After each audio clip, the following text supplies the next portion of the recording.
Okay, guys, it is our last day of notes together. You made it. Today is Thursday, May 21st, 2020. So top left corner of your paper, put 5/21/20. Again, Thursday the 21st. We're only going to do two functions today.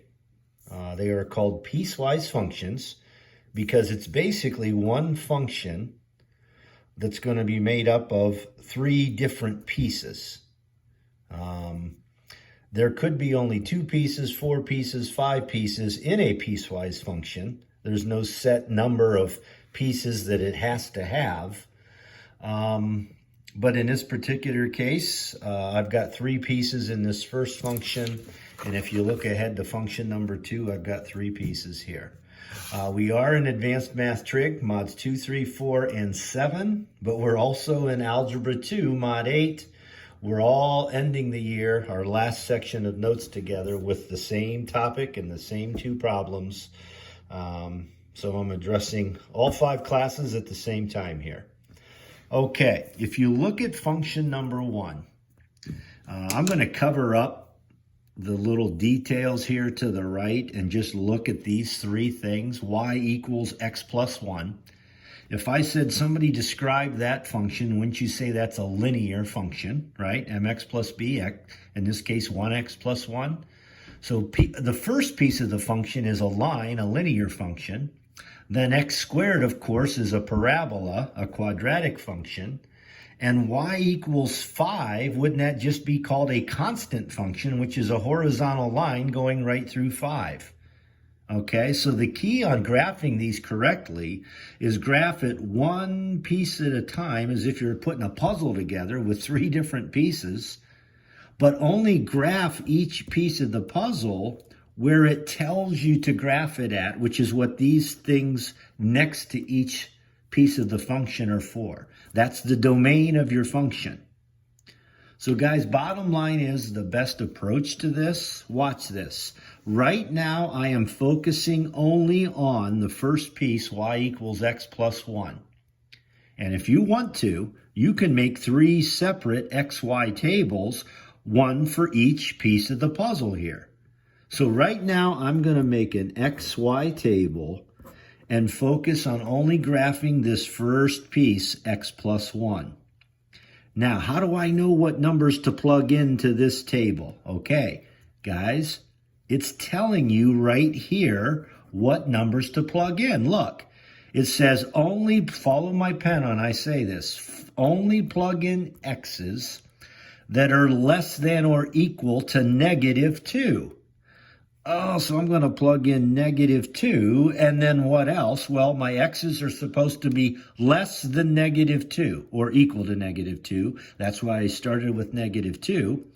But if I said start naming some numbers that are less than -2, wouldn't you say -3 and -4? And if I wanted to keep going, -5, -6, -7, etc.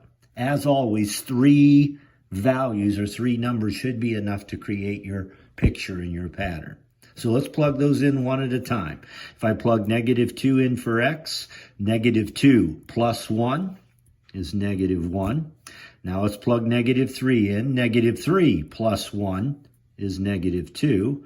Plug -4 in for x. -4 plus 1 is -3. So I can now go to my picture and plot those 3 ordered pairs and draw that linear piece of the puzzle. So plotting those 3 points, I'm going to go left 2, down 1. Okay, freeze for a second. Notice I am putting a nice solid dot on that point because it said less than or equal to -2. Remember, when it says equal to and there's an equal symbol attached to the number, it's a solid dot. If that would have just said less than -2, I still would have started by plugging the -2 in, but I would be making this dot with an open dot right now. Okay, so careful there. So a solid dot on left 2, down 1. I'm going to go left 3 and down 2. And then I'm going to go left 4 and down 3. Oh, and they all line up. I start with the first dot I placed, go through that one, and I was allowed to keep going forever, right? I could have done -5, -6, -7, etc. So the arrow would extend in that direction. Do not draw your line. Everybody look at my pen here. Don't go further than that dot. You're not allowed to. It said only use numbers up through and including -2. So I stopped when I got to that first dot at -2, -1. Now what am I going to draw? Well, let's focus on the second piece of the puzzle. It says x squared. So I'm going to make an XY table. And now how do I know what numbers to plug in for this piece of the puzzle? Well, look, guys, it's telling us plug in everything from -2 all the way to 1, right? It's telling you what numbers to plug in. Everything from -2 all the way up to the number 1. So guess what I'm going to put on this table? -2, -1, 0, and 1. And if I plug those in one at a time, here we go. -2 squared is +4, right? When you square a negative, you get a positive. -1 squared would be what? 1. Think with me. Think right along with me as you plot these points and fill in the tables here. Don't just copy. Think along with me. 0 squared is what? 0. And finally, 1 squared is 1. So plotting these points, I'm going to go left 2 and up 1, 2, 3, 4. Okay, freeze. Notice that number -2, it says is less than x, not less than or equal to. Oh, so this is an open dot because there wasn't an equal to next to the -2 here. So left 2, up 4, open dot. And then plot your other points because you're allowed to use every number between -2 and 1. It's that one on the edge that had to be open. Everybody else is okay. So plotting the other points, left 1 and up 1, 0, 0. Wouldn't that be the vertex? Right 1, up 1. Now freeze, since that does say less than or equal to 1. There's an equal to. That's a solid dot. Now remember, you guys all know an x squared, a quadratic function, is a parabola, right? That's curved. So this should be a curved shape hitting your vertex at 0, 0 and curving back up until you hit that dot. And again, stop. Don't go further than that dot. You were supposed to stop when you got to 1, so we did. Okay? So I drew my curve and stopped when I got to 1, 1. Finally, the last piece of the puzzle here, y equals 5. Now, guys, I don't need a table, do I? Do you agree if I told you to graph the function y equals 5, right? You would take your pencil or pen and go up 5, 1, 2, 3, 4, 5, and it would be a horizontal line going right through 5, but instead of drawing that horizontal line forever, look, it says right here, only draw it starting at what number? At x equals 1. You're supposed to use all x's greater than 1. So bottom line is, watch, let's go over to 1 and go up to the number 5, put an open dot there because it didn't have an equal to, and draw a horizontal line right through 5 for the third piece of the puzzle. Guys, that is one function that has 3 different pieces, which is why it's called a piecewise function. I guarantee you, if you tried the old vertical line test and drew a vertical line anywhere on this picture, it would only touch the picture one time, right? It would never pass through 2 different points.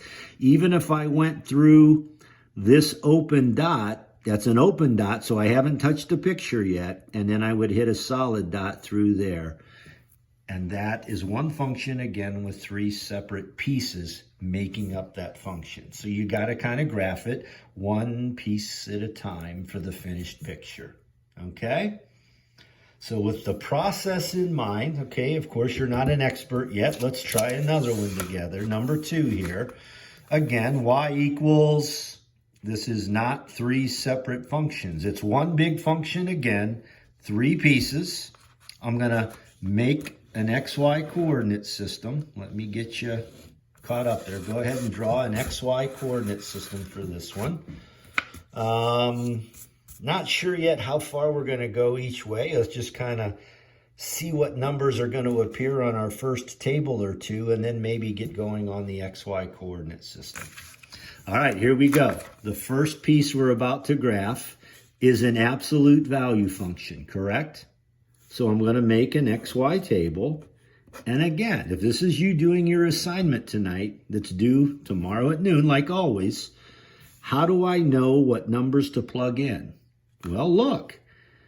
It says my function says y equals absolute value of x, and I'm going to graph that function if my x's are less than 0. Now, even though it doesn't say less than or equal to 0, whatever number is listed, you actually start there and start naming all the numbers less than 0. Well, I'd have 0 and then what? -1, -2. If I wanted to go another number just to be safe, -3, etc.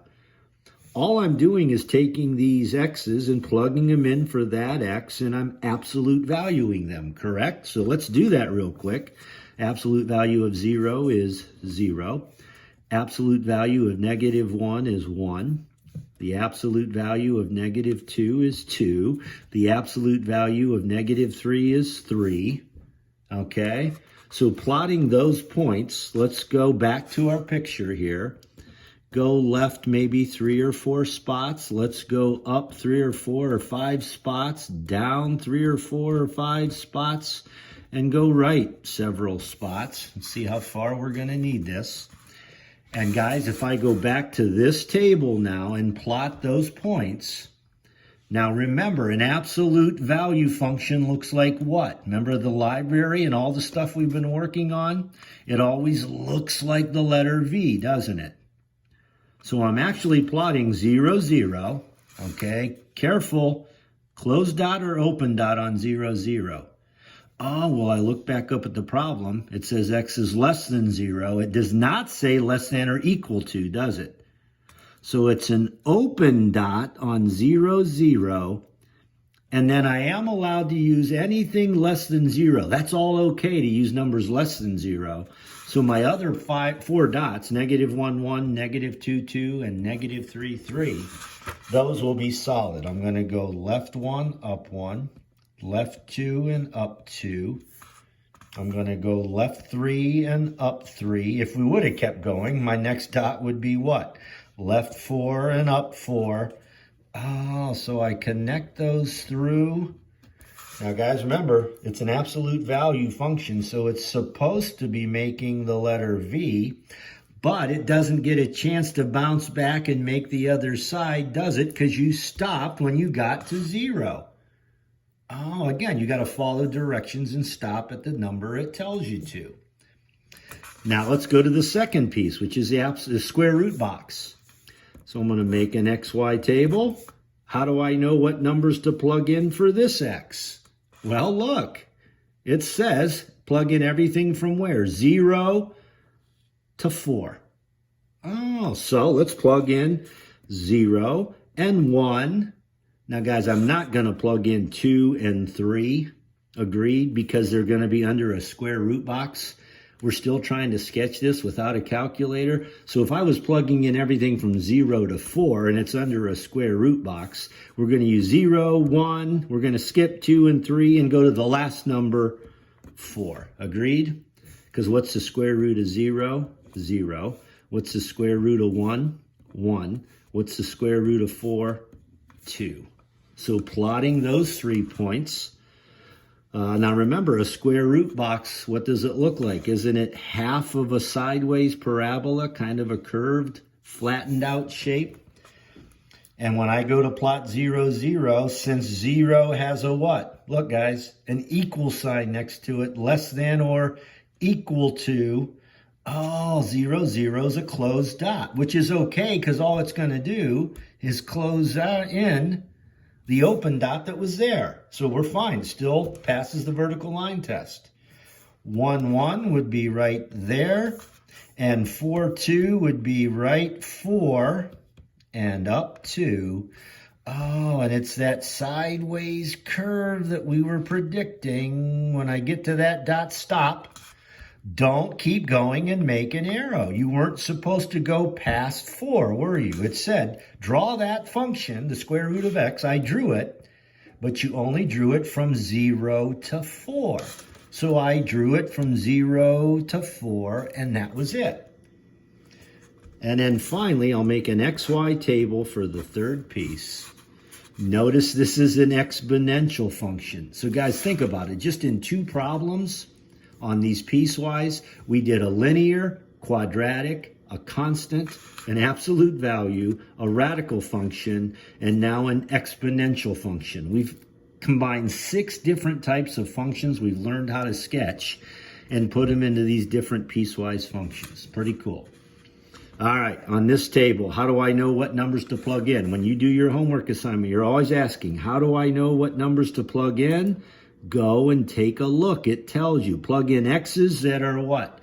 Greater than 4. So I'm actually going to use 4, and then 5, and then 6. Now let's take 4 and go plug it in right here. Obviously, what's 4 minus 4? 0. Anything to the 0 power is 1. Plug 5 in. 5 minus 4 is 1. 2 to the first is 2. Plug 6 in. 6 minus 4 is 2. And 2 to the second is 4. So I've got 3 ordered pairs to plot here. 4, comma 1. So here I go. Right 4, up 1, freeze. Is that a closed dot or an open dot? Well, let's look. It just says greater than 4. It doesn't say equal to, does it? So that number 4 is an open dot on 4, comma 1. Then I'm going to go right 5 and up 2. That is a closed dot. Then I'm going to go right 6 and up 4. Now, if I wanted to go one more, I stuck a 7 in there. 7 minus 4 was 3, and 2 to the third would have been 8. I could go right 7 and way up here at 8, telling me that this is, now remember, isn't that an exponential function? And remember, exponential functions always turned and were curves that got steeper and steeper. So amazingly, my final function, my picture, looks like that, again, from 3 different pieces. Okay? I hope that makes sense. You got to really take your time and kind of draw one table at a time, plug in the numbers it tells you to, and sketch only the numbers that were created for that particular table to get your final picture. Okay? Wow, guys, that's our last section together. Tomorrow is Friday the 22nd, so your homework, your assignment, when you're going to try to graph 2 of these on your own, is indeed due tomorrow by noon.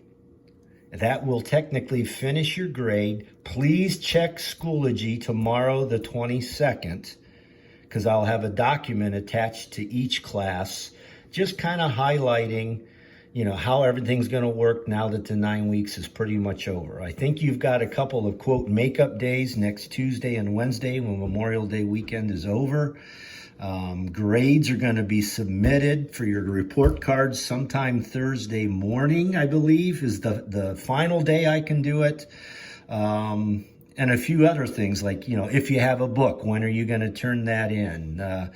Things like that. So I'm going to have a nice document, handwritten, explaining the grading scale, when grades will be submitted, when I'm going to have them in the grade book, that kind of stuff. So please check back and read the document tomorrow on the 22nd. Okay? And I will. Last time I'm going to get to talk to you here this year. Thanks for everything. Guys, I have been officially told that with the levy not passing, I'm not going to be back next year. They're not going to fill Mr. DeMarco's retired position. And as a math lab tutor, that's considered an extra nice position to have available, but it's not deemed necessary. So it's kind of sentimental for me. I mean, I'm thinking of Emma and Erica and Abby and Laura and, oh my goodness, people I've worked with for the last 3 years here, Katie Bice, people like that. Boy, I wish I for sure was going to be around for your senior years, but as of right now, I'm not.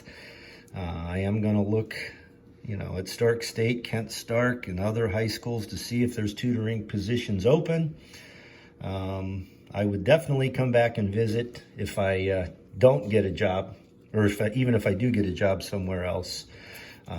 If not, then who knows? I could come back to Louisville and maybe be a sub for the math teachers, and I'd get to see you some during your senior year if that would happen. So thanks for everything. I hope you've learned some stuff here during the remote experience. Your last official assignment, whether you're in advanced math or in Algebra 2, 5/21 again. Today is Thursday. It's due tomorrow, the 22nd at noon. This piecewise function here and this one right here. So you might want to hit pause, get both of those copied. Take your time, give that a good effort. I think I'll still make that worth 8 points tomorrow. I can kind of give 2 points or so for just setting it up correctly and giving it a shot, and then a couple of points for getting all the pieces to fit together and look right. And that's due again tomorrow at noon, okay? Great job. We'll see you then.